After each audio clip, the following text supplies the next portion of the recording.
Big news today, folks. The Kansas City Chiefs are making some major moves, and there's a lot to unpack. We've got everything from roster shakeups to some off-field drama involving Jason Kelce. So, let's dive right into it and break it all down. What's up, buddies? Welcome back. If you are new here, make sure you hit the subscribe button. We cover all AFC West news here on this channel. The Kansas City Chiefs just made some massive moves on their roster, and as the regular season heats up, so does the push toward the playoffs. Their latest change opened a spot on the 53-man roster, and it's already sparking a ton of chatter about what's next for the Chiefs. Could this be setting up a big trade, or maybe bringing in someone to fill a specific need? Fans are buzzing, especially with talk about possible reinforcements at cornerback or wide receiver, two positions that have raised a few eyebrows this season. And with the playoffs right around the corner, these roster changes could be the exact edge the Chiefs need to go all the way as they navigate the final stretch of the season. So, stay tuned. We're all waiting to see just how these adjustments will play out and impact on the team's performance moving forward. But that's not the only thing grabbing attention. Jason Kelce, usually recognized for his skills on the field, made headlines off the field this week. In a moment that quickly went viral, Jason ended up in a heated altercation with a fan, which led to some serious fallout and a lot of reflection. Here's what happened. Jason was in State College, Pennsylvania, just heading to a college football game with a case of garage beer in hand.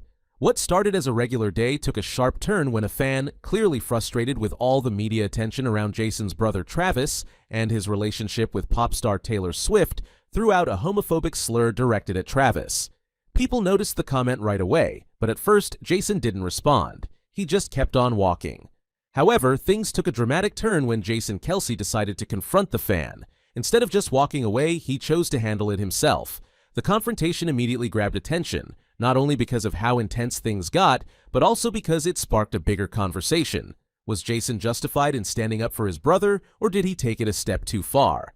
The morning after the incident, Jason Kelce talked about what happened on his podcast, New Heights, admitting that his actions might have been a bit over the top.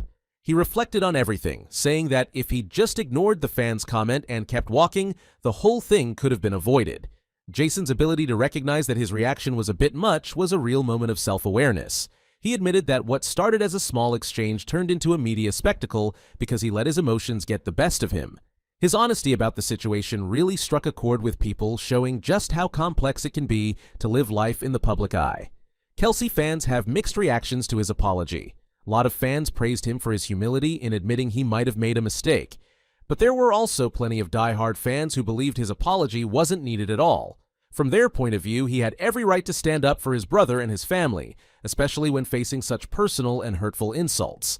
And honestly, that perspective feels pretty justifiable.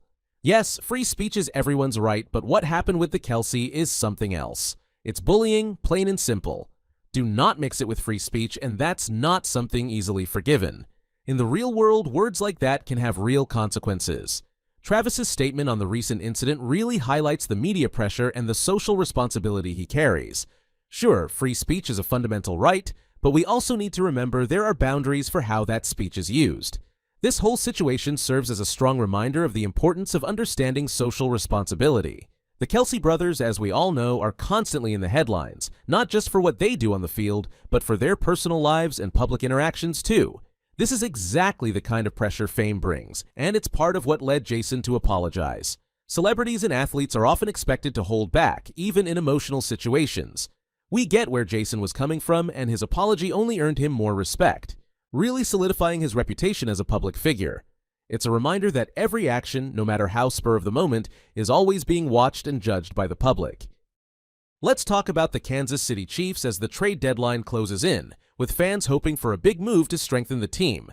The Chiefs' defense hasn't been performing all that well this season, and a lot of people thought the team's GM, Brett Veach, would bring in a solid cornerback to give the defense a boost. But when the deadline passed without any major trades, fans had mixed reactions. Some were disappointed, feeling the Chiefs missed a chance to reinforce a possible weak spot, while others saw Veach's decision to hold back as a sign of confidence in the roster they've already got. Before the trade deadline, rumors were flying about the Chiefs being interested in Marshon Lattimore, the standout cornerback from the New Orleans Saints. Lattimore was seen as someone who could really elevate Kansas City's defense, adding that extra strength to their secondary.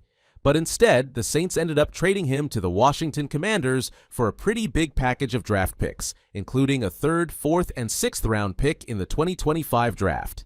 That move left a lot of Chiefs fans wondering, did Veach have a chance to make a similar offer and just decided not to? In the end, the Chiefs didn't match what the Commanders put on the table, and with that, the pursuit of Lattimore came to a close. Brett Veach's decision not to go after Lattimore really shows his long-term thinking and cautious approach when it comes to trades.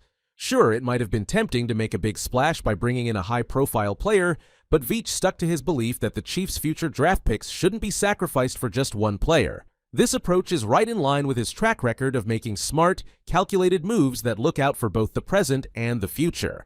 Instead of going for a blockbuster trade, Veach focused on making smaller, impactful additions earlier in the season, like picking up DeAndre Hopkins and Joshua. These moves might not make huge headlines, but they're exactly the kind that could pay off in a big way as the Chiefs head into the playoff push. One of the smartest moves of the Chiefs' season came earlier on when they picked up wide receiver DeAndre Hopkins. The Chiefs traded a 2025 5th-round pick, though it could move up to a 4th-round pick, for Hopkins. And a lot of analysts saw this as an absolute steal. Hopkins is a proven playmaker, and getting him for such a low draft price really shows the foresight and savvy of Brett Veach. By bringing in Hopkins, the Chiefs added a seasoned veteran to their receiving corps, giving Patrick Mahomes another weapon to work with. This trade is a perfect example of how the Chiefs can pull off valuable deals without giving up too much, all while keeping an eye on future success. For Chiefs fans looking for a bit of fun, the team has an exciting giveaway opportunity you won't want to miss. Chiefs Bids, an official partner of the team, is running a season-long event where fans can enter for a chance to win some amazing memorabilia. And the grand prize?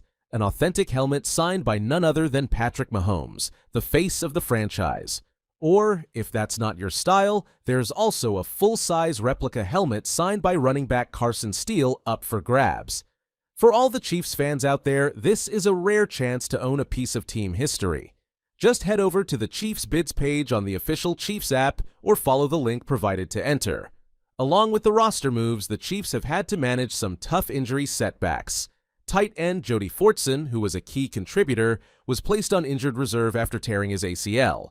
This left the Chiefs with only 2 active tight ends, Travis Kelce and Noah Gray. To help fill that gap, the team promoted Peyton Hendershot from the practice squad. They'll be counting on Hendershot to step up and make an impact, though the team still leans heavily on Kelce for leadership and production at the tight end spot.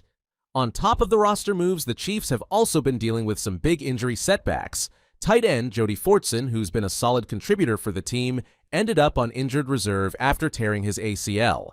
This injury left the Chiefs with just 2 active tight ends, Travis Kelce and Noah Gray. To help cover that gap, the team promoted Peyton Hendershot from the practice squad. The Chiefs are hoping Hendershot can step up and make a difference, even though they're still leaning heavily on Kelce for leadership and production in the tight end role.